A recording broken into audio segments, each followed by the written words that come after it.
Kain na! Ay! Danilo, may gagawin ka ba mamaya? Pwede na natin bilhin yung mga polo shirts na gagamitin mo para kapag nag-start ka nang mag-drive para sa akin. Sige. Baby girl, di ba may doctor's appointment ka later? Samahan kita?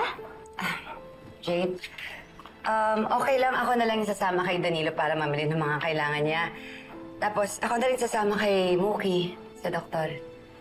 Kasi asawa niya ako, nanay niya ako, di ba? Of course, sis. Pasensya na na-excite lang. Sige, enjoy your breakfast, fam. I'll just have my coffee here.